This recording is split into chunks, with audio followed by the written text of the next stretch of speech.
Welcome to Oh Brother, a podcast of three brothers trying to figure it all out, with your hosts, Brandon, Colin, and Aaron. On this week's show, chillin' on the porch. Hello! Ahoy! Ahoy! Can you hear me okay? Yeah. Okay, cool. Wanted to make sure. I don't know if I need to get super close or if I can stay back a little bit. Yeah, you're fine. Okay, cool. I want to make sure that you can hear me.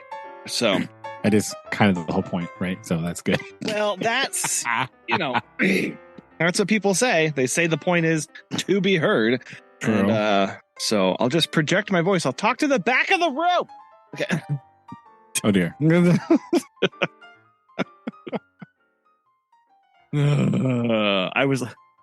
Anyway. Okay. Yes, I am. I'm recording in the outside location again. So hopefully it rained here earlier, so watch out for that. I am listening for the birds again. I'm under an umbrella, under cooleroos. So if rain does occur, I should be fine. However, I will still run inside. It's true. They're like a little porous, but man, so listeners, if that sentence might not mean anything to you. So our dad has for years now put up these things on his back porch, because the back porch there's no it's just like a porch, a deck, I guess. I think the word would be deck, right?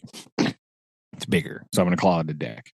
But he got these things that he's put up and rigged to put up there, and he's like, no, they're amazing, blah blah, right? And they're called, what did they call, Colin? Cooleroos. Okay. And so he fed me some line bro, they use these in Australia and stuff, and it's all the rage and blah. I was like, Dad, whatever. This is the most insane thing I've ever seen in my life.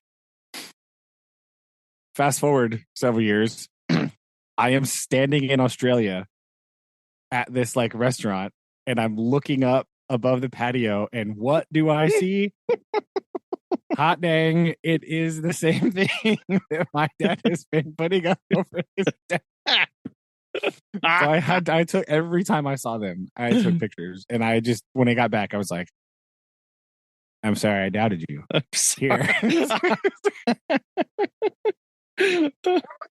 That was silly of me. I did not know.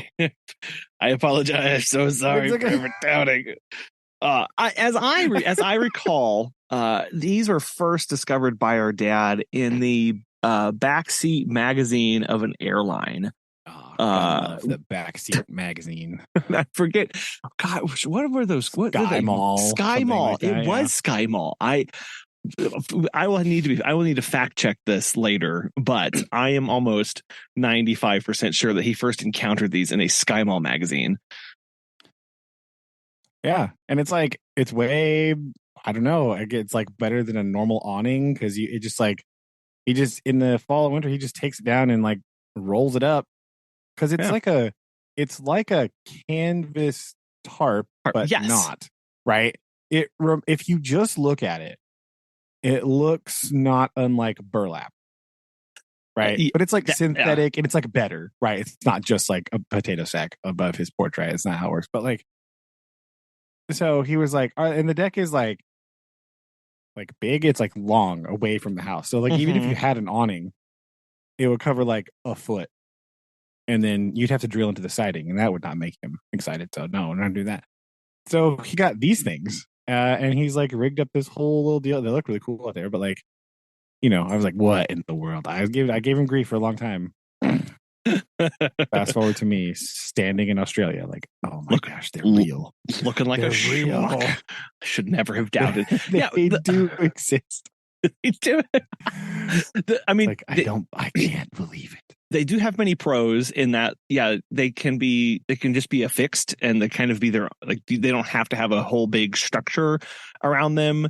You just kind of build the support that's necessary for them. So you can build them over just one spot and then suspend them to their, they can be pretty flexible in where you can place them, I will say. Yeah. Just wherever, as long as you have a thing, you can just put it there. Mhm. Anyway, I just sent you a picture of one from Australia. Oh, okay. You can have that to the reference. We'll do this. Okay. I think there was more, but I can't find that picture right now. Oh, you're yeah. you're fine. But I just thought it was hilarious. Like, what? Oh my gosh, it is real. No way. So I'm glad that you are safe from potential rain? Question mark. I'm not really sure. I don't think we're going to be having any rain. It's okay. Quite sunny at this moment. Oh, so good deal. We should be fine. We should be fine. It rained here, but it was just like a bit. It was like, aha. Okay. Yeah, we had a steady. It was steady, but it just didn't last long at all. So it was a bit of a letdown. Yeah. But better than nothing. And now it's actually cooling off. A bit underwhelming, but I guess it's fine. That's true. It just made it worse, right? Because it's like, some rain. Oh, wait, now it's humider. That could have been, yeah. Dang it. That's not what I wanted. That had such a wonderful potential. No. Yeah, it's all been squandered away. Oh, well, and your other journey, did you see New York's air quality that was registered today? Yeah, so that's fun. I saw that the last couple days. I was like, oh, yeah. Great. That's just yeah. They said 300 is when we recommend people not go outside, and is as very dangerous for people's health. And they registered like 350 or 390, and I was like, oh no. But I did hear that the winds are supposed to shift and blow it back over to the Canucks here in the next couple of days. So it should be clearing up. We'll see. Yeah, it said by Saturday. So being as that I leave on Monday, listeners, by the time you hear this, I'll be almost back. So that'll be the timeline will be a little bit wonky for you, but that's fine. It's fine. It's fine. I'll be coming back like the day after you hear this. How was the air quality after your long trip? Oh, it was insert sound bite here. Fine, I guess. I don't know. Fine, but also the worst ever. There you go. Okay, cover the bases. It was fine. It was horrible. There you go. Got it. I got it. Nailed it. Okay, let me just write down those time stamps. Done. Time code that. Mm-hmm. Air quality time codes. Okay, there we go. Yes, perfect.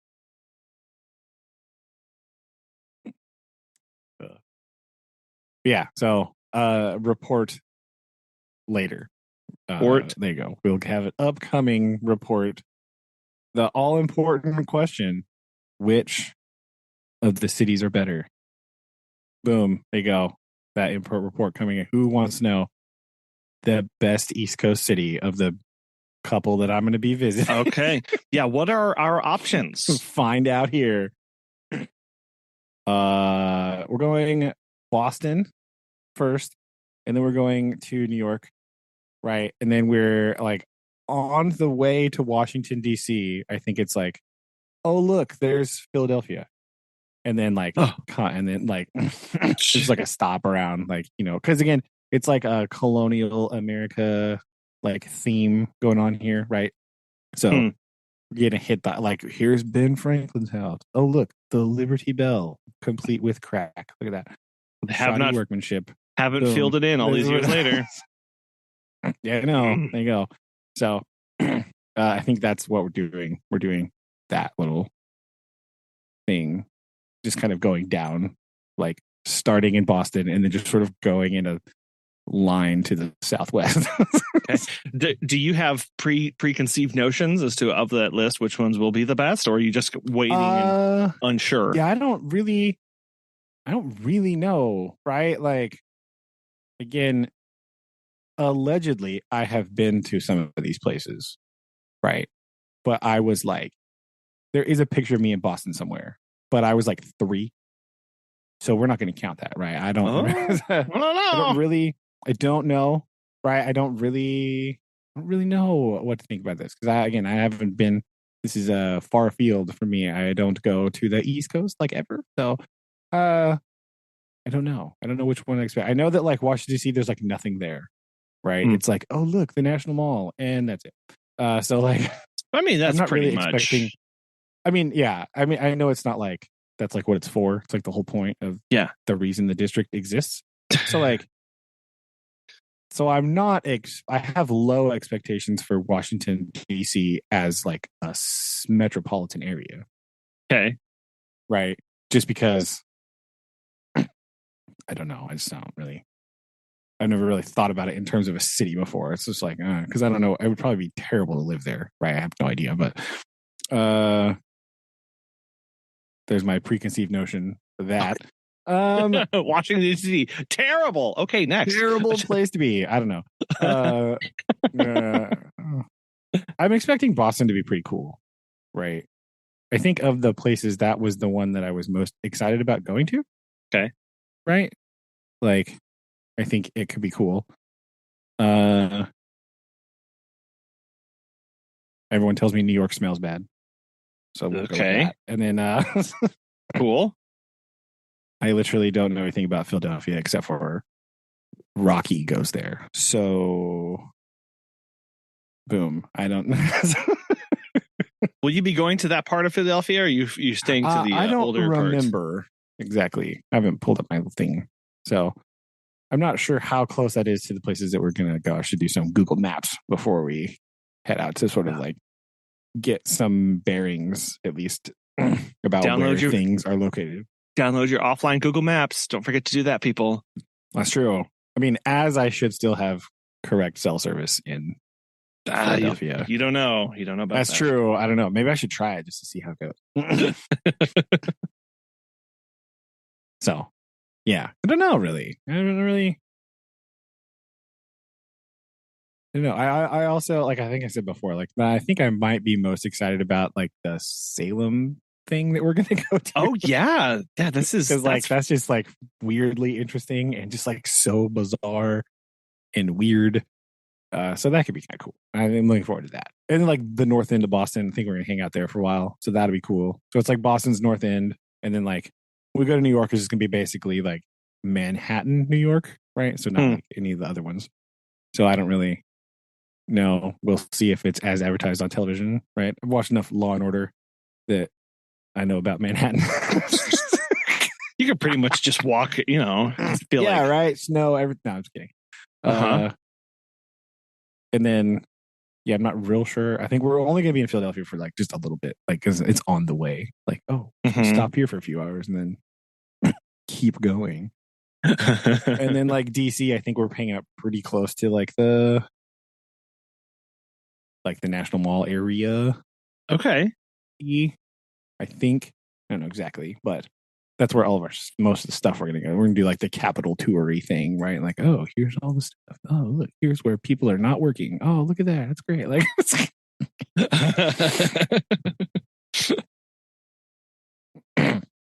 so yeah, a much more in-depth report coming soonly. Right. Okay. But there you go. Yeah, nice. Just mostly being like, all right, where I do it, finding all my socks. Like, here's some socks. Here's some t-shirts that are fine. Like, we're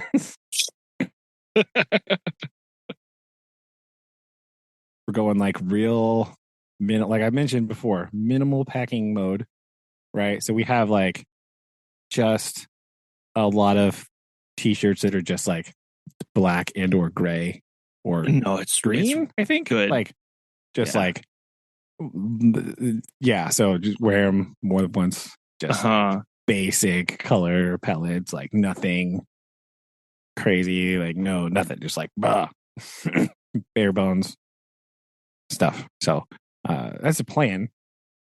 Again, I always overthink these things, so to try to talk myself out of like bringing extra stuff, like no, you don't need that.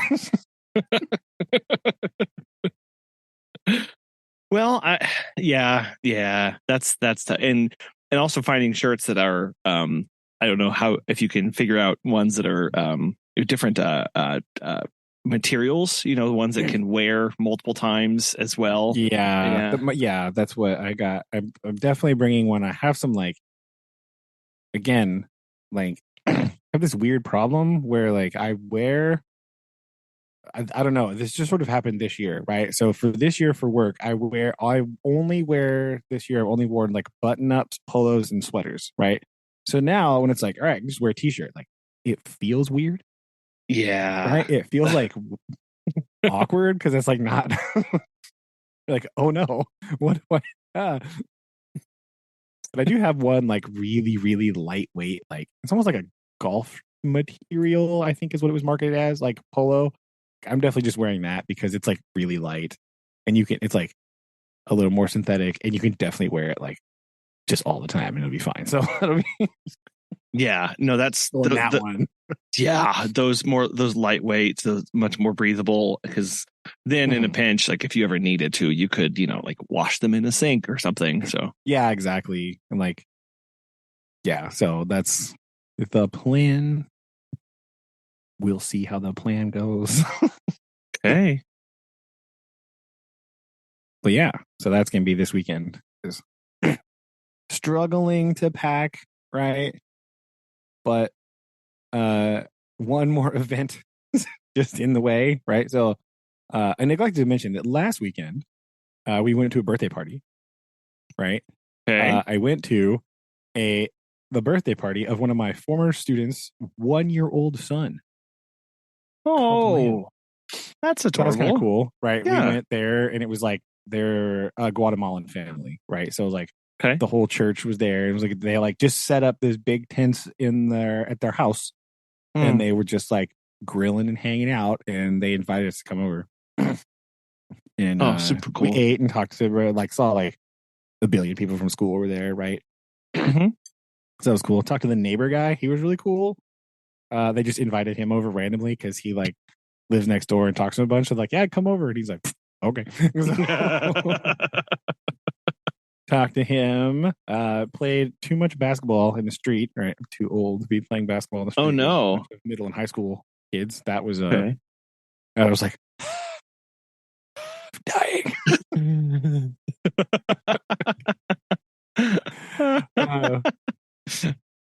But that was fun. So we went there last weekend. It's real cool. Hang out there for way too long, but like yeah. it was fun. And then Saturday, we've been invited to it's more quinceanera time. Oh baby! Okay. So we're gonna go there. We're not gonna be able to stay very long this time because we got a lot of the stuff before we leave. But we're gonna go to the thing. We're gonna try to go to the church service and then go in the early evening. Like you just kind of eat a little bit, hang out, see everybody, and then skedaddle before all the dancing begins. So it's the plan. Nice. It'll be fun. Okay. Wear things I'm not going to pack. That's the other question. Just yeah. Real pro tip there is you don't have to come home and frantically do laundry. Exactly.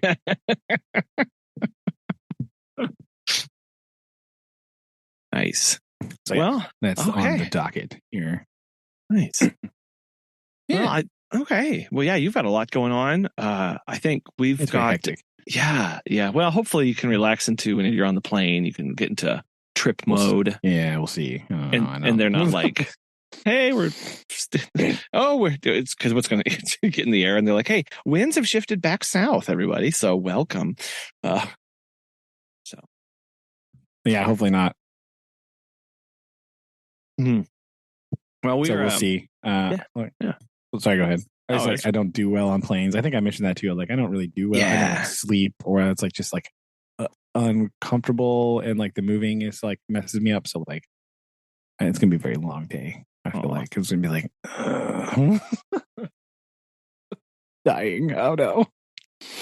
Yeah, I think it's important just to hit the ground running when you get there, because it will be a long day and we'll be really tired. You'll be tired and stuff. So that's true. So, and then you won't have time to think about it though, because you'll be like, what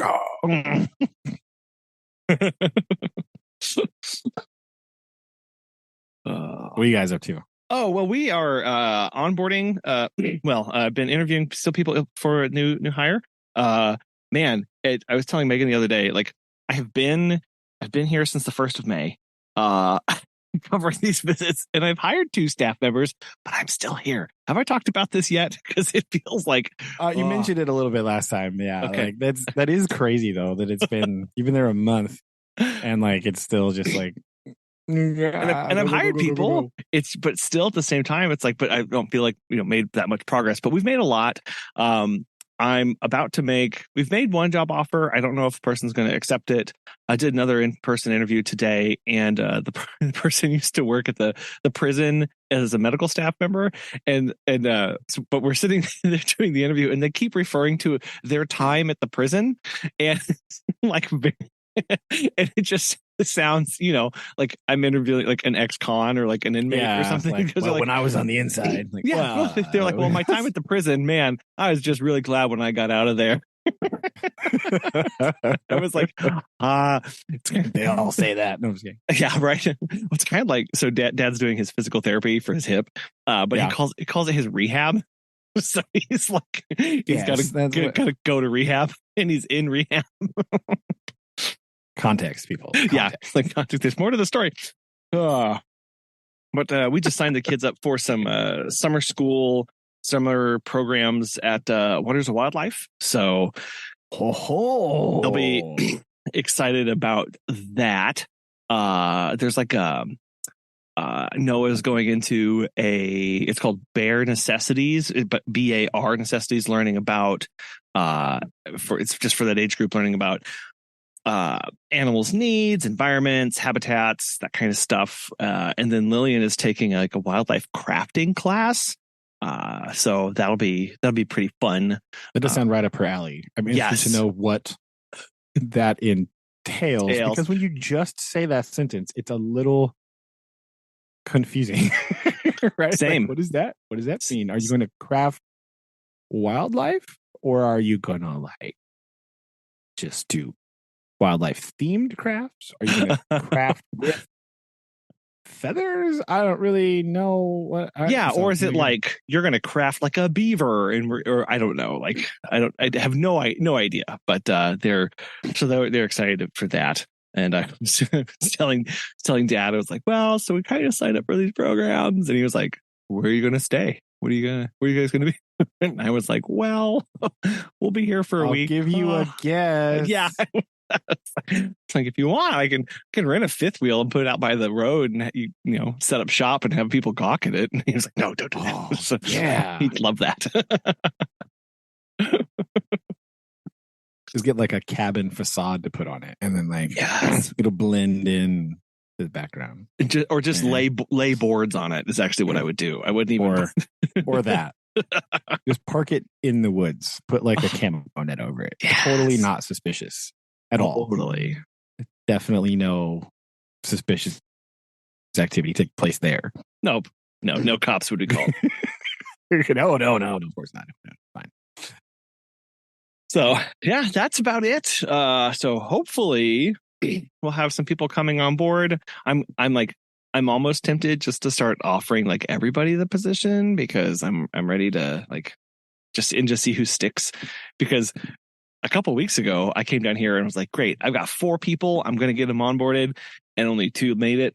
And so now I'm like, I guess maybe just everybody. I bring everybody on, and we'll have it like a trial by fire thing. Just run through the gauntlet, and if you make it out unscathed, you make it. Congratulations. I don't know. I mean, that's what like the factory I used to work at would do. They would just like bring in like scads of people, because then like a bunch of people would quit really quickly. Yeah, and then they would still have some, right? Like I cannot tell you the number of people that came in, and I was like responsible for training them, and then a couple of them they went to lunch, and then they never came back. Oh, right? Like what? Yeah, they didn't even make it through the first day. Wow. Well, it was not uncommon for that to happen. Like, because the jobs we were doing are not fun, or good for your body, right? Like, sure. Yeah. So it was like heavy manual labor. Well, yeah. And so a lot of them would be like, nope, just kidding. See you later. Like they would just never come back. Wow. Yeah. Yeah. Yeah. We're trying to we've had that happen, not quite as that bad, but it's been pretty close. And you read all these hiring things, and you talk to people who are this is what they do, and they talk a lot about like, well, you just got to get them connected to the vision and the mission and the values of your company, and live the vision and mission, and make them part of the vision and the mission. And I'm like, oh my gosh, like at some point, like people, like they're either going to want to do the work or they're not going to want to do the work, and they can say they want to do it all they want to do, but you can only do so much to try and get people to stay. Like it's up to them. And yeah, that's just part of it. Like sometimes you can have all like the best practices, you're implementing them. You're having a thorough process. You are bringing multiple people in, and you've reviewed and blah, blah, blah, blah. And if the person just doesn't want to work there anymore, like there's literally nothing you can do, and you just have to roll with it. And yeah, it's like, and there's also an element of you can like tell people what it's going to be like all day long. Yeah. Right. But once they get into it and they start doing it, they're just like, they give it a try and they're like, maybe this is not what I thought it was going to be. Maybe this schedule isn't quite what I thought. Maybe this is blah, blah. Like there's a myriad of reasons why they can decide like, you know what? I was wrong. This really isn't for me. Like it just is. And that's just going to happen. Yeah. Right? Like it's just how it works. So I feel like no matter how much you connect somebody to the vision, which sounds like that's what a person at the top of like a multi-level marketing scheme would say, right? That's what pyramid scheme people talk about. Like, oh, you just got to connect to the vision. Like you're running a pyramid scheme. That's why you're saying these words. You don't really do anything. You just recruit people to then recruit more people. And I'm probably a bad leader because every time people talk about that, like I immediately think of that. I'm like, that just sounds really skeezy, and like it's what it sounds like. Right? That's what it sounds like. Those weird dudes on like TikTok or whatever, they're talking about like their online courses. You're like, that's not. And so hold on, that's not real. Like, this is a hard nut to crack, and you're never going to be able to, it will be a forever thing because people will be changing. And so I was listening to somebody today, and they had a slightly different spin on it, and of going like, unless like you have to help the person who you're hiring discover their personal satisfaction in their work. Like that's what it boils down to. Like if they don't get personal satisfaction from it, they're not going to stick around. And so you have to help show them of like the various options basically. And there's that that story of the guy who asked the bricklayers, have you heard this before? The 3 bricklayers, where the guy goes, there are 3 bricklayers, and it's not a real story. I don't think people try and tie it into a historical event. And they say, he asked the first bricklayer, what are you doing? And he goes, I'm laying bricks. He asked the second one, what are you doing? He goes, I'm building a wall. And he asked the third one, and he goes, what are you doing? And he goes, I'm building a cathedral for people to worship. And the moral of that story is like, help people, like get people connected to a vision. But what it actually is finding each person's individual motivating factor of like why they're there. And that's what's really like, because we have some people on our team who, if I just popped out of a bush while they were out working, I said, what are you doing? They'd be like, I'm walking a dog. Or some people I'd pop out and I'd say, what are you doing? And they go, I'm earning $15 an hour. Well, and next person, like, what are you doing? And they go, I'm giving somebody peace of mind. Like no one of those is better or worse, because they each mean something to the person saying it. And you can't discount the person who sees themselves as just walking the dog, because they obviously like that is an important aspect to them in some way. And just because they don't connect to the a phrase that I've been throwing around more is, we're passionate pet people helping passionate pet people. Like, it's stupid, but okay, but does sound just like something you would say, though. Let's be real. I know, right?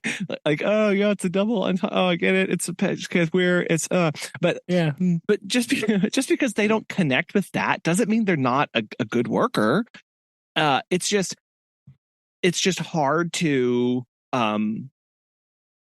know which one is going to stick with the person that you bring on at the end of the day. And so that's where we are with this process now. And it's not about having all these checkpoints, or not about being in front of the staff members. It's not about whatever. It's actually just like walking them through the possible options of what could satisfy them from this job. Like, that's what I'm trying to do. Of like, and I'm not responsible for people's individual happiness at all. Like, period, end of statement. I'm not. So like, that's not a pressure. But nope, sorry, I'm not.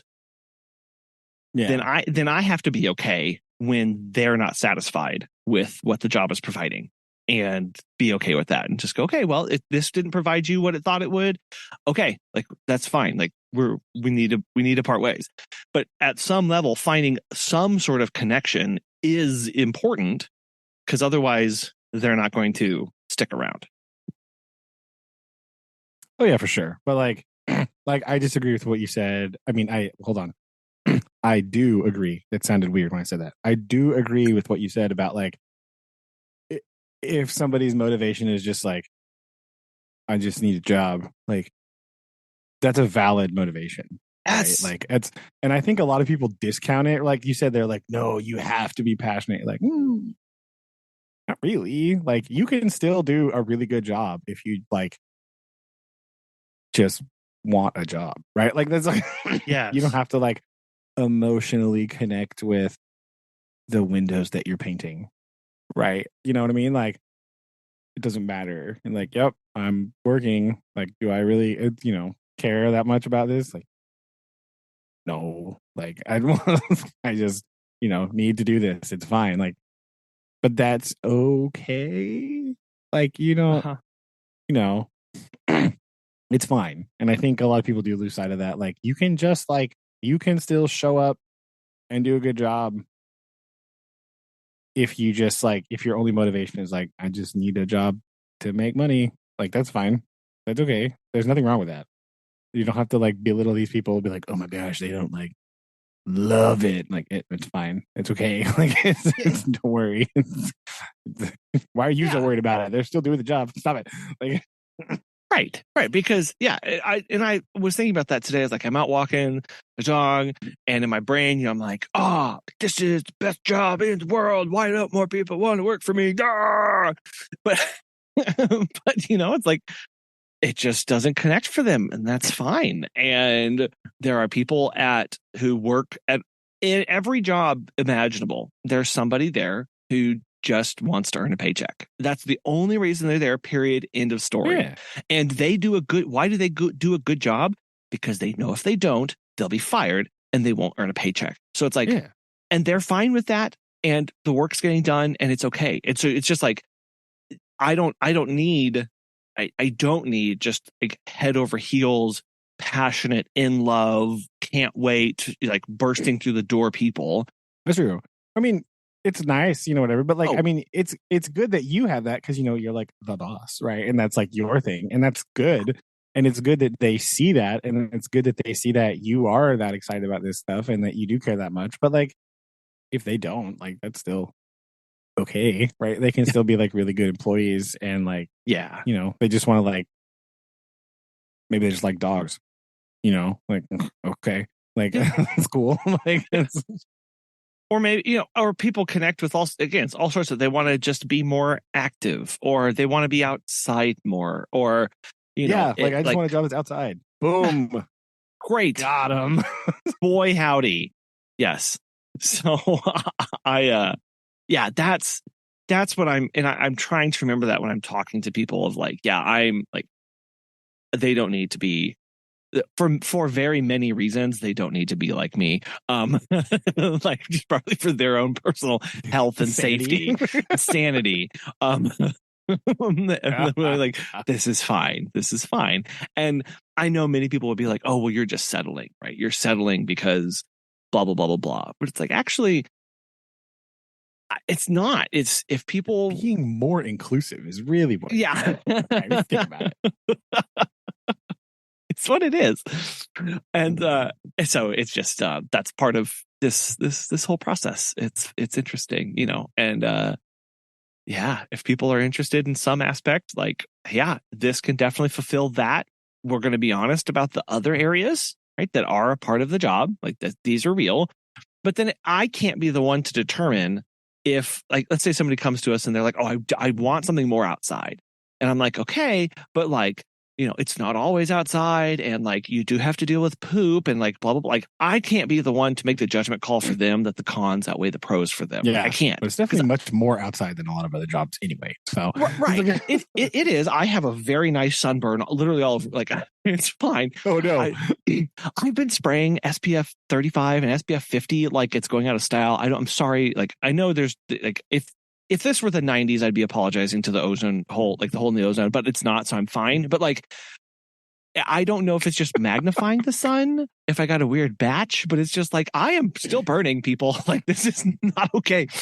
But anyway, like, I can't be the one to go, well, but they said they wanted to be outside, but I don't know if the poop aspect is too much for them. Like, because people may go, oh man, I don't really like the poop aspect. But man, I really love being outside, even though it's like, it could just be 35% of my day. Well, that's 20% more than I was doing at my other job. This is amazing. Like I love this. And it's enough for them. So it just encouraging those as much as possible. And then stepping back and letting them work. Like that's going like, okay, like I at some point you just have to trust when somebody says, yes, I get it. I understand. It's not perfect, but I still want to do this. It's still interesting. Like you still, at some point you have to go, okay, I've done what I can. I've explained what I could. This person still agrees. Then we just need to move forward, and see what happens. Yeah. So just got to go for it. And, you know. And what so we kind of did that with a recent offer, and Megan and I were really going back and forth and blah blah and blah blah, and I was like, what's the worst they could do? Quit? Like that's really, like then you just be back to where you were already. So like been through that a couple times, so you know I think we'll survive. I mean, like okay, like Exactly. Like, what's the worst? And, sure. Okay. We're going to be out the cost of insurance, getting them on our payroll processing and a background check. Okay. $75. Sure. I don't like wasting money, but like, if that's all it is, and then they're just gone and we start over, like I can roll with that. So yeah. It's all part of a process and definitely all part of a journey. Is it? It is. What'd you say? As you know, one that people go there and back again at times. Would you say it's unexpected? Well, this one's kind of expected because we're trying to actively do it, but it has unexpected aspects. There we go. So much like the much beloved The Hobbit. There we go. Boom! How was that for a tortured transition? It was beautiful. I don't know what you're talking about. It's a lovely segue. Segue, as they say. Segue. So speaking of segue, well, this is just a tangent. I was giving a presentation with the conservation department, and I misspelled segue, and I spelled it like the machine. Oh, the mobility thing. Yeah. Yeah. And I got ridiculed for it. So each time I gave a presentation after that, instead of the word, I just get a picture of the mobility machine. Yes. Put it in the text. That's better. Yes, that definitely sounds like something I would do. That's terrifying. Like, I don't know.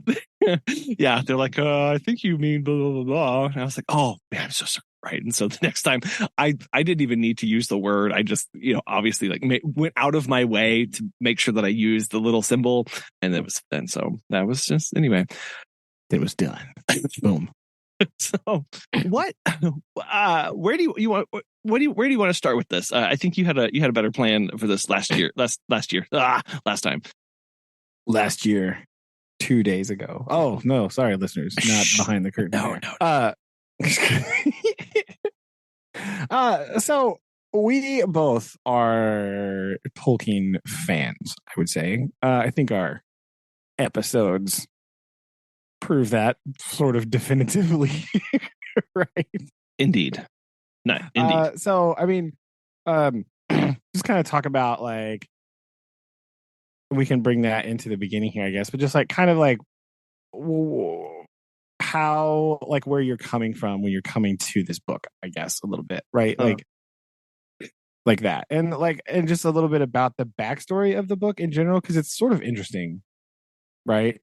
If you want to touch on that a little bit. I know, like, my version has the preface and like that stuff, and then like a lot of other things that I've read, because I do have a not insignificant number of Tolkien books just sitting over here on my table.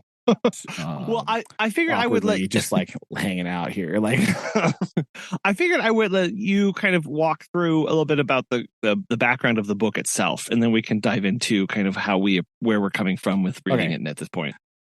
All right, so just like a backstory history thing here, right? Like, this book originally published September 1937, right? However, The Hobbit is sort of just like an accidental side process based on all of the other work that Tolkien was doing, right? So, as we know, Tolkien is a linguist, right? And he studies ancient languages, specifically Anglo-Saxon, and some others, right? And Anglo-Saxon literature. He like translates Anglo-Saxon literature, all that kind of stuff. He holds professorships, teaching classes about this kind of thing, right? So, like, at some point, he, as early as like, I think 1917, right? He starts getting these ideas about his own mythology, right? Because originally, what he wants to do is he's looking at like mythological stuff for like other places, right? Very influenced by like Roman and Greek mythology, stuff like that. And so he's thinking to himself, like, where doesn't have a mythological tradition? England. And who loves England more than J.R.R. Tolkien? Literally nobody. Nobody. Yeah. And so like he sort of starts going off in this way. Like, he has some very early drafts about some like stories, right? And he sort of starts from a linguistic point of view, because that's normal, right? I'm going to create Elvish as a language, and then I'm going to create like divergent, different Elvish languages based on the original language, right? And these are not like like Dothraki or like the Star Trek one, like Klingon or whatever. This is like an actual functioning, fully complete language with rules and spellings and alphabets and like all kinds of, and like dialects. That's the crazy part, right? Yeah. So like Tolkien's like the work that would originally become the Silmarillion was never actually finished, right? He always wanted to like complete it and tie it up in a bundle and have it published, but it was like just like never quite done, right? And so his son publishes it later. he rewrote all this stuff like a billion times. All right. And so he has all of this in his brain, right? This like whole mythological backstory of the entire first age of Middle Earth, right? Is basically almost kind of done. Not done, but like he has some versions of it, some early versions, which some of them changed dramatically by the 70s when it's originally published by Christopher. Some of them are pretty much the same, right? But like he's got all this.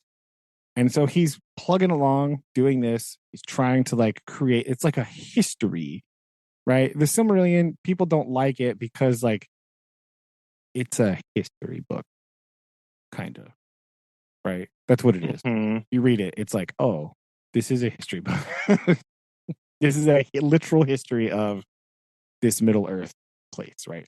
And so originally he wanted to connect it with England and all that stuff. That kind of gets dropped later on. In the original version, like there is a character who sails from England to like this island and hears these stories that are like passed down from generations, and they're like connected to modern English. It's all crazy, right? He even had a table of like how some Elvish and Dwarvish words like entered the English, like how they turned into like Anglo-Saxon terminology. It's like it's crazy. He was trying to like make it go together. Right. So in the midst of all of this like hardcore academic pursuit of attempting to build an entire history of a place, he tells his kids stories at night. Right. And that's where this sort of comes from. Right. Like that's kind of the genesis of this book. Mhm. Right. It like originally, right, in the original version, it's not as connected to anything else as it would become later, right? So in the original 1937 published, it's different than the ones that got published later on, and like the second renditions in like the 50s maybe, because like he rewrote it after he finished Lord of the Rings. Because if there's one thing that Tolkien did, it was just rewrite everything 175 times. Just a little bit, just one more time. It's gonna be fine. Yeah, so he would go back and change it, right? That's why some people are like, "Oh my gosh, it's not like consistent with the Lord of the Rings." Like he knew that, right? He knew that. He was working on it, okay? Just a slow and steady guy. So like this sort of comes out of like just like telling his kids stories and like all that stuff, right? And we can get into this a little bit later, but when you read it, it reads very differently than a lot of his other work. Just like reading the book, like it's written differently, right? It's very different. It's like first person, like he's relating a story to you, right? So like this, when you read this book, it's basically Tolkien like talking to you, which is kind of weird, right? Because all of his other stuff is not like this, right? His writing is very like it's much more casual in this book. It's like way more chill. Like even in the first chapter, all you get like a much more like I don't know. It's toned down. It's not like I don't know. It's I'm searching for a word here and I can't quite find it. But it's like a much more familiar tone. Casual, right? Casual, yeah, much more casual and conversational. Ooh, Definitely, yeah, that's a good one. Yeah, it's a good one. Whereas like the Lord of the Rings and definitely the Silmarillion is a very like formal. It's also all third person, right? It's like matter of factly telling you what's going on. But this is just like sort of casually hanging out, like telling you a story. Like, oh yeah, let me tell you about hobbits, right? yeah. And it's like, you know, because even in the first chapter, he's like, oh, what is a hobbit, you say? Well, let me tell you. Like, he just kind of goes and sort of explains to you what this weird thing is, right? So that's kind of the history. Like, it sort of came out on accident, right? He was just like, oh, yeah, I guess I'll write it. And his publishers were like, well, tell me this story. And he's like, okay, fine. And then he would send them like copies of the Silmarillion and this, and they'd be like, The Hobbit is amazing. You have to finish this and we're going to publish it. And he's like, fine, I guess. Like, and then at the end, right? They like it sold just like insane. Like people just ate it up. And then he was like, his publisher was like, you need to tell us more about hobbits. And he was like, what? I don't what? know. I don't know Why? what else hobbits do. I don't know if I want to do that. And they're like, come on. He's like, okay, fine, I'll think about it. And then like 3 months later, he sent him the first part of the Lord of the Rings, right? Like, he was like, I don't know what else hobbits can do. We've explored a lot about hobbits already. I'm moving on. And they're like, no, do it. And he's like, fine. If I'm going to do this, I'm really going to tie it into all my other stuff. I'm really going to hammer it in there so that you need it. Yeah. Well, might as well, you know. Yeah. That's kind of the backstory here. Like, that's what this book feels really weird. Like, it's just kind of like, it feels like it comes out of nowhere, right? In the beginning of this, right? Christopher's kind of talking about it. Like, the early origins of these things are sort of mysterious now, right? Because it's like later on, Tolkien didn't really remember, like, and because he rewrote everything 80 times, like, when something began is kind of like nebulous, right? Like, yeah, and I think so.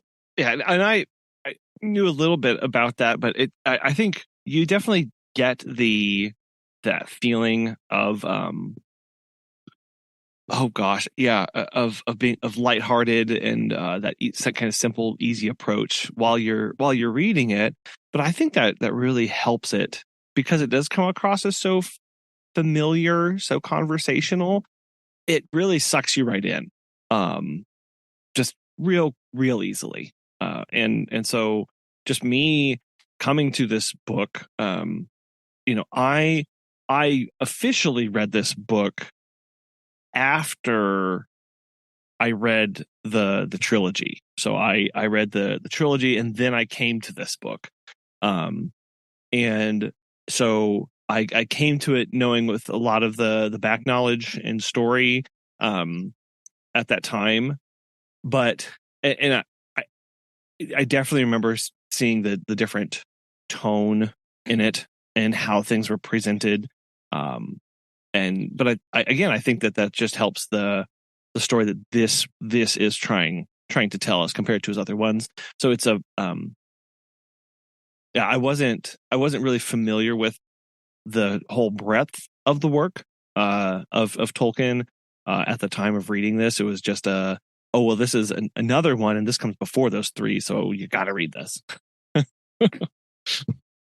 Yeah, even though it's like it just sort of pops in here, like it's just like, oh, here it is. Like it's really weird, like because all of the other stuff, there's like volumes and volumes and volumes of like first drafts and like the stories of where it came from and how it was. And this one's just like, yep, here it is. It just like plops down, like kind of done, and you're like, what? Just appears.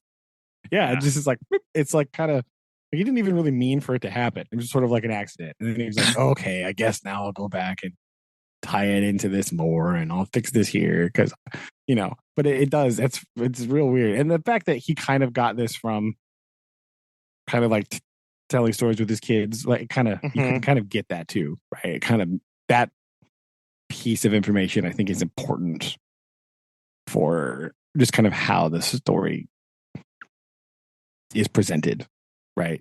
Because like the much more casual nature is like and very apparent. Yeah, and there's aspects of the story where the foreshadowing is kind of blunt of like well, the treasures and stuff that we'll get there kind of stuff of like it jumps to the end in places of like, well, they're going to be okay. But let me tell you about this thing real quick. Like that's definitely something you do with kids of like, before I get to the end of this, like, and they all survived. But let me tell you a little bit about how they got there. Yeah. Because it even says in here, well, how did you? I mean, what was your approach when your history with this book? I came to Tolkien very late, right?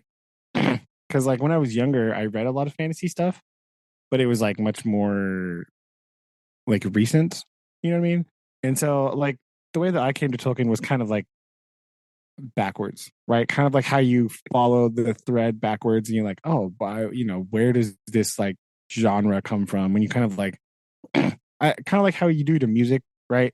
You like listen to somebody, and you're like, oh, this band's really great, and you're like, these people in this band like this older band, and so you just sort of start going backwards like that, and you kind of get introduced to new and older things that way. That's sort of how I found Tolkien, right? Like much later, and I think actually, I'm one of the people that is, the people that don't exist on the internet, right? Because I read Tolkien after I saw the movies, right? I saw the movies first, and then I was like, oh yeah, this is great. I need more of this in my life, right? According to hardcore Tolkien fans, that person is not real. Nobody did that, right? Like everybody read all the books when they were 4, and then they saw the movies later. Like I specifically remember. I remember sitting. So I remember seeing. Oh my gosh, I'm going to start that. Wow, my brain.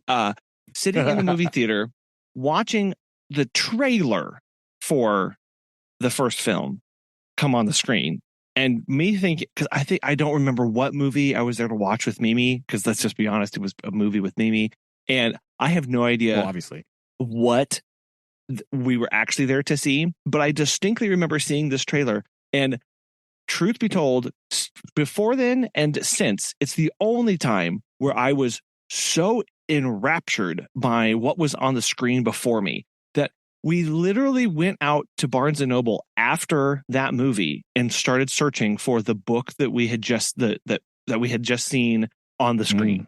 Because it had said something like based on the books by J.R.R. Tolkien, blah blah blah blah, coming this book, and I specifically remember in the trailer it was the scene where they pull the ring out of the fire, and like it's all keep it secret, keep it safe, and then it goes on to other stuff. Like I just enraptured, going like, holy, what is this kind of thing? And then going to Barnes and Noble and trying to find that book. Yeah, I like it before the movies came out. Like I was aware that the Lord of the Rings existed, but like I didn't really know what it was about, right? Like it's something that I knew about. Like I kind of knew, you like I've like heard about it or whatever, but like I'd never like really invested in it really too much. And then like after I saw the movie, I was like, oh boy, this is fantastic. And I put off reading anything until the third movie came out because I wasn't about to. Because I was like, I'm going to experience this like this first. Yeah, I want to go on this journey with the film characters first. Like I need to do that, and then after that, like later on, I was like, okay, now I'm going to read it because I just want to be in this more. Like I just loved it so much that I wanted more of it. Like yeah. And so that's kind of where I came from. So I came from the movies like for sure 100% because I was like, oh man, as we know, greatest film trilogy of all time. Right? Let's be honest. It's absolutely. So that's where I came from. And so like that's my jumping off point. Right. And so I came to eventually to all the other stuff like much later. But kind of just like around in my time, like, oh, blah, blah, I know. And then like then eventually I got around to reading like the Silmarillion because like I heard, like everyone talks about like, oh, it's so terrible. Like it's so like there's this like mythos that it's like extremely daunting and like horrifying and you don't want to go anywhere near it, right? Yeah. Not gonna lie. It's like, absolutely. It's like it's so good. It's so amazing. Right? Like it's so fantastic. Like not maybe all of it, right? But like the Silmarils part, right? That part is so good. And like it's just fantastic. And so like I was like, oh man, these people are liars. I don't even know what they're talking about. But as a person who does like history and has read and just like reads nonfiction books a lot for fun, like the Silmarillion really does feel like you're reading a nonfiction book because it is presented to you as like a history of stuff. So it's like, okay, I get it. This is right up my alley 100%. And it's like so good. And like all the characters and the stories and all the stuff that he's telling you are like amazing. Like it's so amazing that you can really see in that book specifically is where when people are like, oh, Tolkien is like the grandfather of fantasy. You're like, yep, 100%. Yeah. Got all the stuff here. All these tropes that show up there here, right? Mm-hmm. Like cursed fates and like terrible tragedies and like overcoming and like acts of gallantry and bravery. It's all right here. Right? It is all in this book. All of it. Right? Are there some boring parts? Yeah. But like, do you want to read about Turin Turambar? Absolutely you do. Right? That's what you want. Sure. And so like he really like when you read that, all of the stuff that people say about him that you're like, oh, he's the father of like this whole thing. Yeah, it just jumps out at you like, yep, sure is. Right. And he was getting inspiration, like again, from these Anglo-Saxon stories, right? They show up a lot in there, right? But like he condensed them and pulled those themes and presented them to you in a way that was just like, whoa, this is amazing. Right. Yeah, it was and I think that's part of where it just sounds so believable, right? Whenever the way it's all presented in the final product. Oh yeah, definitely. And I think because he has like because he's already built this world in all of his other work, right? When he gets to the Hobbit, like even though he didn't necessarily mean for it to be there, like it just is. Yeah. Right? It just sort of like slots in because he's so familiar with this thing that he's created already. And I guess we can start talking about the first chapter now because it kind of segues there. But like this first chapter is like what I want from first chapters in books. Right? Like it just sort of begins. Yes. You know what I mean? Like it just. What an opening line. What? Yeah, right. If this is not, I don't know. Come at me with single best opening line of theater, of book, of television show, of poetry, of like seriously, it is epic. It is epic. I can't even. Wow. It just. It's so good. It's so good. Because and I think like in a hole in the ground there lived a hobbit. Period. That's it.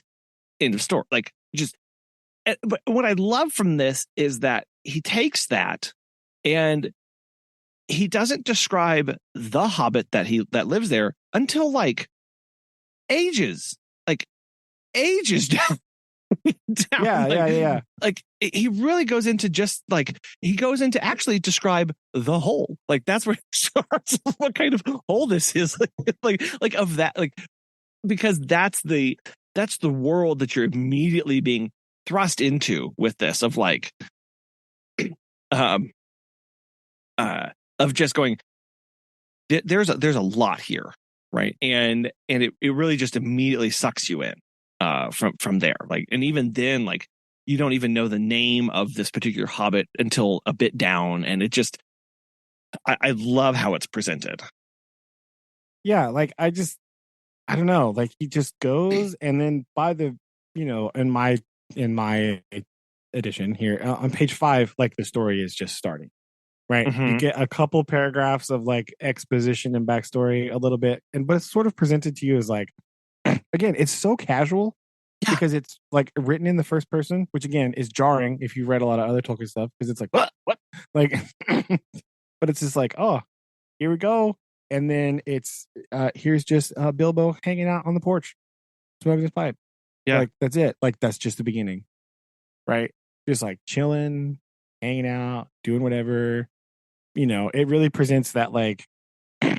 It's a great way to showcase that like hobbits are all about like just like home and like you know home and hearth, right? That kind of thing, right? which I think is very representative of Tolkien, right? Tolkien is very famous. He has a very famous quote that basically says, like, I think his quote is, "I am a hobbit in all but size."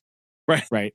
Like all of the things that Tolkien, all the things that hobbits love, like food and family and friends and like being home and like the comfort, like Tolkien loved that stuff. And I can relate to that. Like I definitely steal that quote sometimes, right? I like it because Yeah. because Fair. I feel that. I feel that big time. And so you just get that whole picture painted, just like boom, just a little bit. You know what I mean?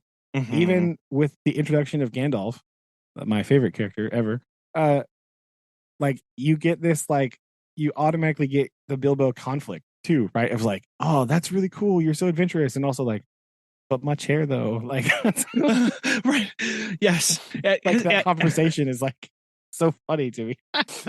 Well, and then I know later, like it says, like, and this would not be the last time he thought about his, his tea or his kettle. Exactly. Yeah. Oh, it's good, and I love. I mean, in just little aspects of this, like one of the um. Oh yes, this is again just the world building here. Like there is little or no magic about them, except the ordinary everyday sort, which helps them disappear quietly and quickly. It's like, wait, what do you mean normal everyday stuff? Yeah. Like, okay, hold on. Yeah. Sort of teasing you that there are more magical things around somewhere, but like, Yes. so you're like, where though? Are you going to see those later? What's happening? Right? Like, and then one of my favorite. I mean, there's just so much in here of like of foreshadowing to this of like just how the depth, like it just keeps on building and building about how all of a sudden now you're learning about the Tukes and the Bagginses and the difference and the like the adventures that they went on and the odd things that were about them, and like of like, okay, like there's just it's like you're just like peeling back all these different layers or going around more and more corners and discovering more and more doorways here to the story. And that's weird too, because like, so the framing device here is interesting because like as the events start unfolding, right? Gandalf comes by, leaves a little magic mark on the door. Dwarves start showing up at the house, right? Even though this is like a first person narrative, which is kind of, it's weird, like this omniscient first person narration, right? You still are in this sense of like Bilbo has absolutely no idea what's going on. Yeah. Right?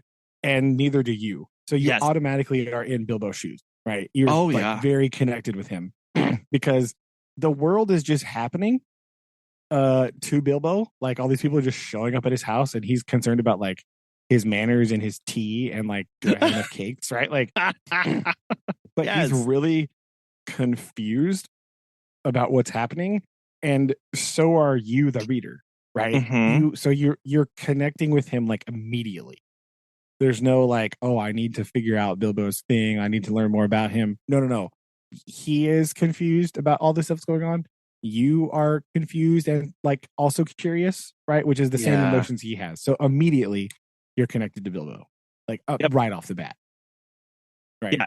It really is a good. I love that framing device because it's like here he is, comfortable world, everything's fine.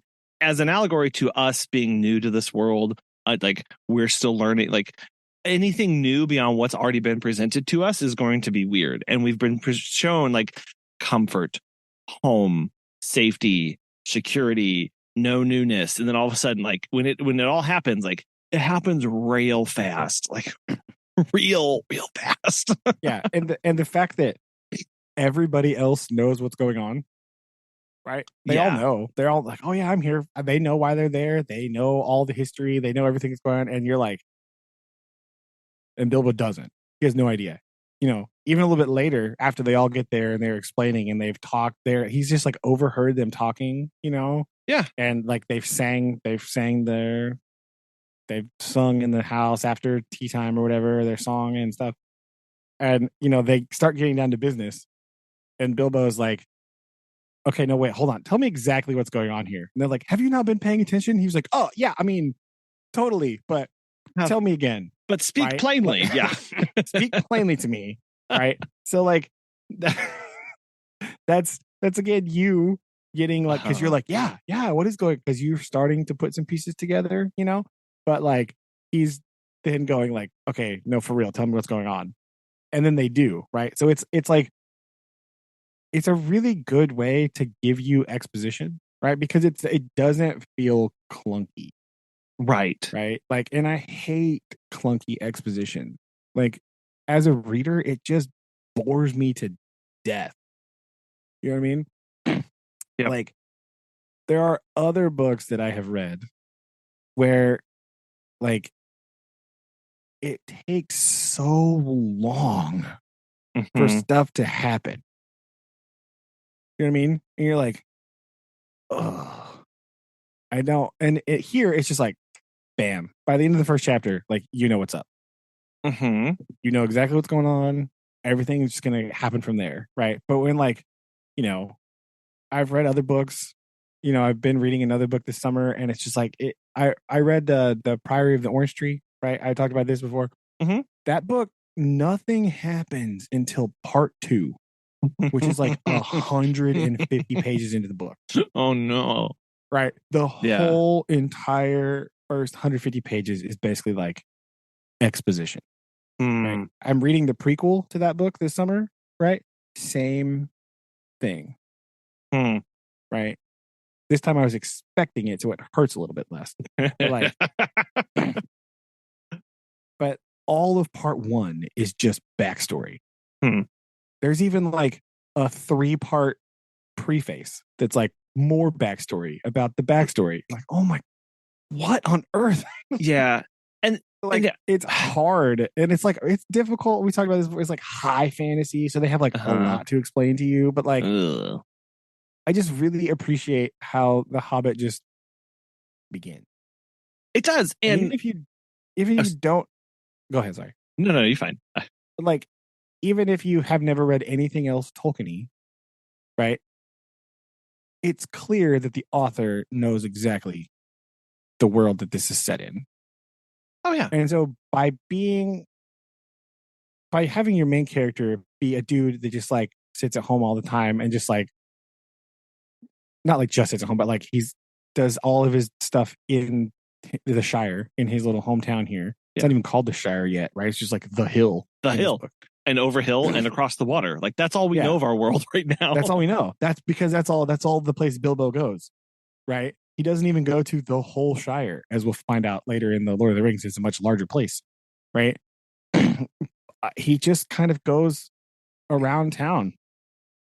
That's it. So his worldview is very small.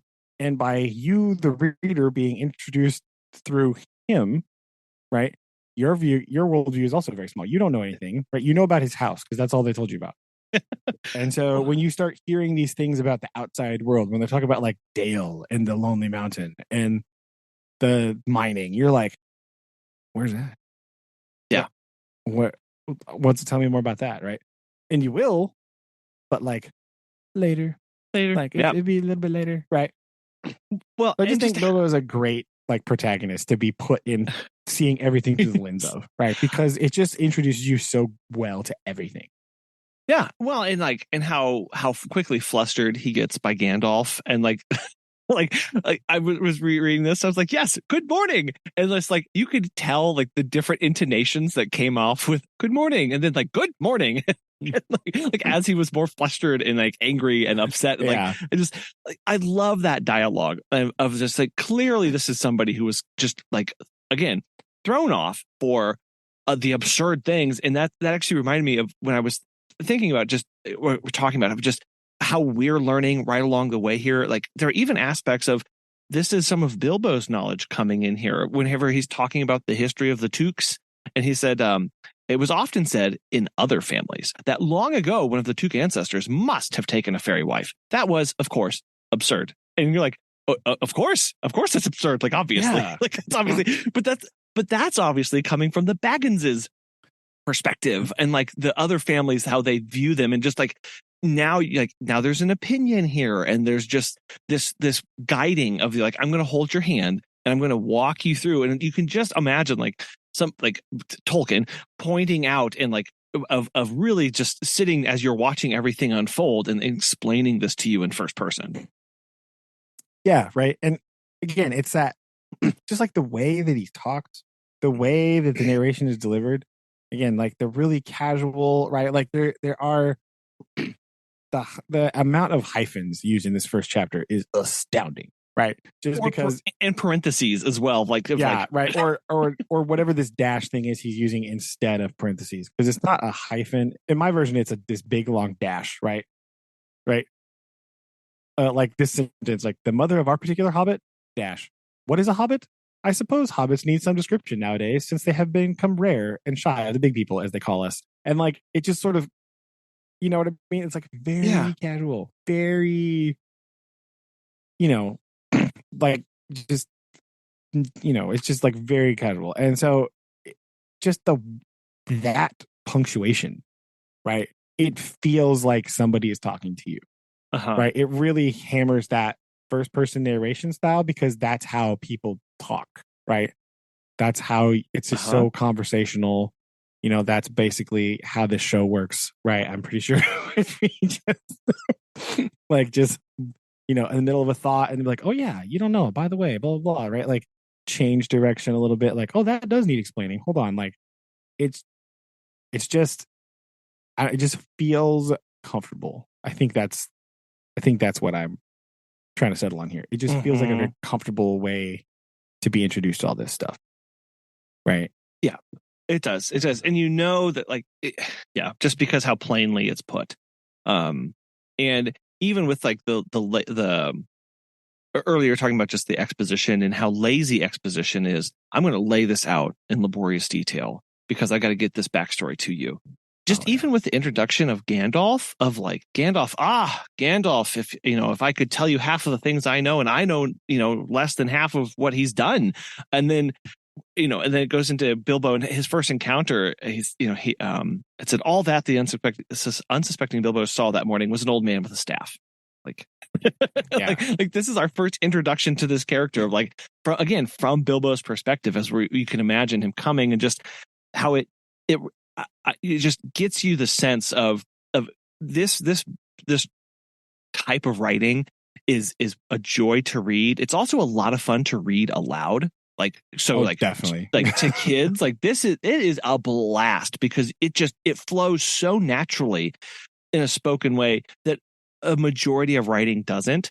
Or if the way it speaks, it's terrible to read, right? Like this one, I don't know really. Yeah. Like, and it's because of where he's coming from, of linguistically, right, of how he's putting the story together. Yeah, if there's one person that knows how to form sentences, it is J.R.R. Tolkien, right? Like even in the Silmarillion, right? Like it's like really academic, kind of. That's why people get scared off of it. But like the way that the sentences flow, there's just like a almost prose-like quality to how he puts things that I just love to read, and like even though this is different, like it's still peeking out, you know what I mean? Like it's still there, and it's just very nice, it's just enjoyable to read the sentences. Like the sentences are just lovely. Like they're just put together really well, and like I just love it. And they're believable to the character as well. Like I just thinking of how many times what's the written dialogue in a book, how it doesn't translate well to a screen or even like to a play. But like reading these, given what we know about the characters, like you can really picture actual hobbitses saying these things, right? Or like an actual, old man with a staff saying these things because of what the character has been imbued with and how it's structured. Yeah. Right. And like, I know that this is going to probably show up like a billion times, right? But I know that you don't love the Hobbit movies, right? We can talk about that maybe at the end, right? But like the first Hobbit movie, like this scene in that movie is brilliant. Mm-hmm. Right? It's like exactly this. Right? It's just like all the things you're picturing in your mind. There it is. Boom, pop. Right? Like it gets whatever else those movies do. It gets this part really good. I think. Right? Like I think it does. I think it does a really good job of this first chapter in particular. Right? Like the rest of it, but like this part, it just nails it. Right? I think it does really good job. It does. Yeah. And the other thing that I was gonna think about, I lost my train of thought for a minute, but like we're talking about through the exposition, like this whole like the way that the exposition is presented to you. My favorite part about it is that it does not like tell you just exactly everything that's happening, right? The way that it just sort of hints at other things that could be is like my favorite part about how Tolkien writes stuff, right? Because in this and in the Lord of the Rings too, right? Like because he has all of this background knowledge in his brain already, just like he has, thousands of years of history for that happened before this moment mapped out. Yeah. He just will drop stuff in there. And like, as the reader, you're just like, what does that mean? But like, the characters know what that means. And like, he knows what that means. And then you get to go on the journey of discovering what it is. Right. So like, just this like really like breadcrumb exposition. Yes. Is I just love it so much. Right. Because it's just moving the story along. Right. You are engaged because you have questions and you want to know more about this. Right. Like in this, you're talking about like, oh yeah, the dragon from the north. You're like, what? Hold on. What do you mean dragon from the north? What are you talking about? Right. Yeah. Like, and like Gandalf and Thorin know exactly what they're talking about. But, Bilbo's sitting there going, excuse me? What? Like, it just is a way to introduce things that you just don't, it just doesn't show up in a lot of other places. You know what I mean? Like, this just really kind of breadcrumby, like not telling you everything, not hammering you over the head with, oh yeah, let me tell you every single exhausting detail about the things that happened before this. Like, I like again, this just feels so comfortable because you can tell that the world is fully fleshed out just by the way the characters are talking. You don't need anything else, right? Just the way that the characters are interacting and talking to each other tells you there is a bigger world outside of this hobbit hole than what Bilbo knows about. And the fact that you are going to go with Bilbo to see some of it. And even though you're going to see some of it, you know that there's way more out there than you're going to be able to see, right? That's just so interesting. It's such an interesting way to do it. And I think not a lot of other authors do this, right? And it's just, it's refreshing, right? Because again, the hammer and nail, the 150 pages of exposition, like, I don't need that, right? Like, I don't need that. I think that's just like to kind of draw a parallel here. This is why, like, I think this is why I really also like the George R. Martin stuff, right? Because that book also just sort of starts, right? Like the Game of Thrones book, it just begins. It just does. And then like as you go on through books and books, you just keep getting more and more and more pieces all the time, right? He doesn't just sit there and like laboriously lay out everything for you beforehand, right? It just sort of starts. That's what I love about it. I just like that. That's the thing that I like, and I have a hard time with. This is why I don't read a lot of like other fantasy books anymore, because they do that.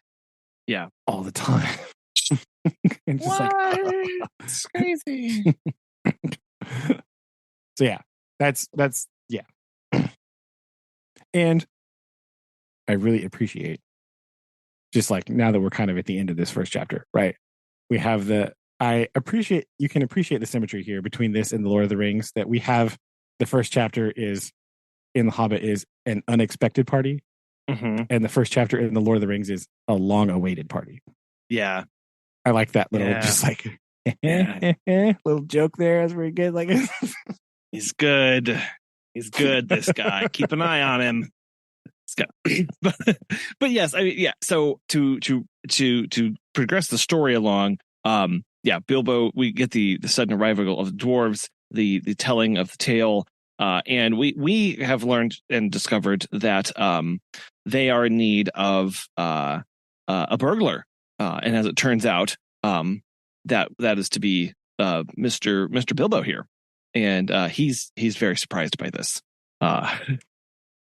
It's interesting too, because he's like, again, you have this conflicting sides of him, like the Baggins and like the Took, right? Because they're like, oh, if you can't do it, he's like, I didn't say I couldn't do it, right? Wait, hold on, wait, what? Like, yeah, where he like doesn't want to go, but he's also like, I could totally do that. I don't know what you're talking about. Like, I think it's really funny.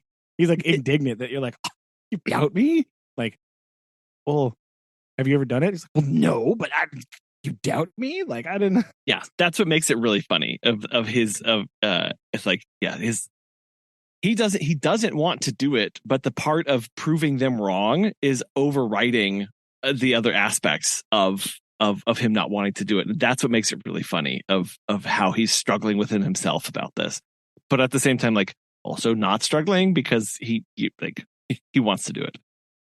Yes. It's just so that you get a little bit of that conflict here too, but it's presented in a way that's like much more chill, right? It's not like super serious, but it's humorous, right? Like about that. Yeah, another writer would have had him like go through like trials and tribulations of torment, of figuring out who his true self was to go on this thing, and how he would have had some personal discovery in the night of some long told thing of like, you were supposed to do this, and he really was just like, no, like, okay, fine, like, yeah, I guess I'm going, I get, yeah, sure, I'll do that and I'll prove them wrong. And like, that's pretty much all it is, because he's stubborn, right? And he's just like, okay, fine. And I like that, because again, it's just like brisk. Like this first chapter is also extremely brisk, of like, whoosh, like you're in your dive, you're moving through, and you just go, like, and not to where it's too fast or you don't understand what's going on, but it moves at a clip to get through this through this part of the tale. Yeah, but I think it also kind of highlights that like Bilbo is also feeling like a whirlwind of emotions, like really fast, because this is all like real quick, right? Whoosh, and he's like, ah. So by the end of the chapter, he's still kind of like, what's going on? Like, he's still very confused because all this just like happens immediately, and he hasn't really processed what's going on because it's just like bang, bang, bang, right? There's like a lot of information, but the way it's presented is so like, again, like just the talking between Gandalf and Thorin, and you sort of forget that there's like 12 other people here half the time. It's fine though, don't worry about it. Like, like just kind of going, and it's like it feels very natural, right? Oh yeah, this is going on. What do you mean? No, don't worry about that. We'll go about that later. Like, even the way he's like, oh yeah, when he's talking about like the necromancer, and they're like, what's that? Thorin's like, we got to go there, and Gandalf's like, no, you don't want to deal with that. And like, okay, anyway, back to the mountain. Like, yes, you're like, wait, what? What are you talking about?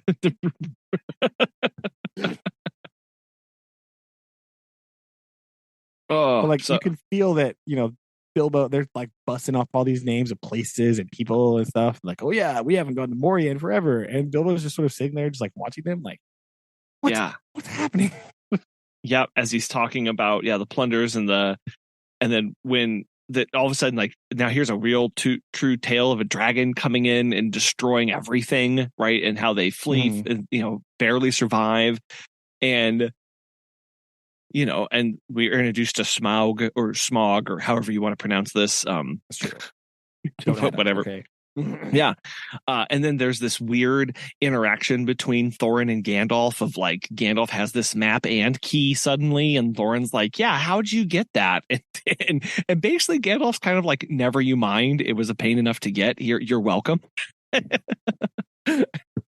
Yeah. And I like the part too that's like, he's like, well, how come you didn't give it to me? And he's like, what do you think I'm doing right now? Right. And he's like, what? And then you have this interaction of him going, you know, if you were easier to find and I didn't even know where you were, so how can you be mad at me for not giving you something that I didn't even know where you were at? So calm down. I'm giving it to you now. So exactly. It's funny. Like he's all indignant a little bit, like, this is mine. He's like, I know. So I'm giving it to you. Calm down. It took me ages to find you, man. Stop it. Like, yes.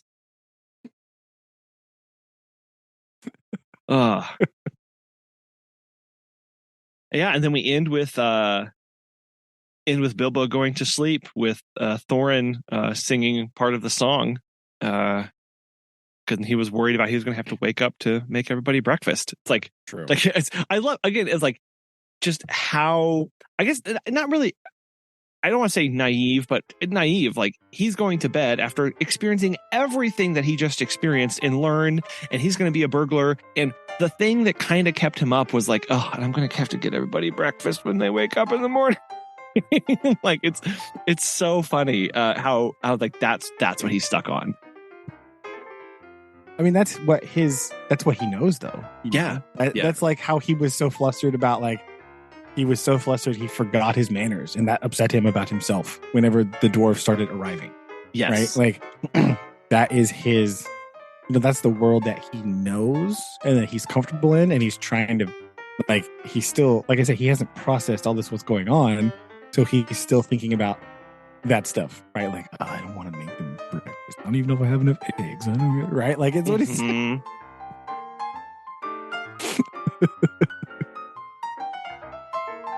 So yeah, it'll be, like that part. Yeah, it's good, and it sets us up for quite a lot of adventures coming. So that's indeed true. Okay, well, do you have any other takeaways from the book from this chapter so far?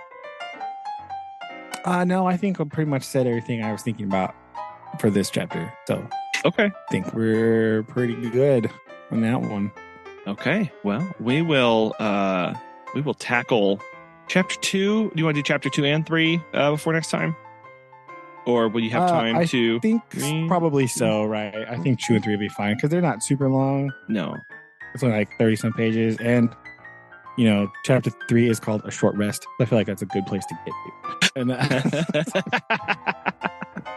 I feel like that's a good, like, stopping spot right there. So, yeah, that'll be fine. Okay, perfect. So we'll make that note here. And just as the fly is starting to come out and bother me, and we'll wrap there. Okay, very good. Well, I'm excited about this. Yes. Me too. Okay, love you. Love you too. Bye. Bye.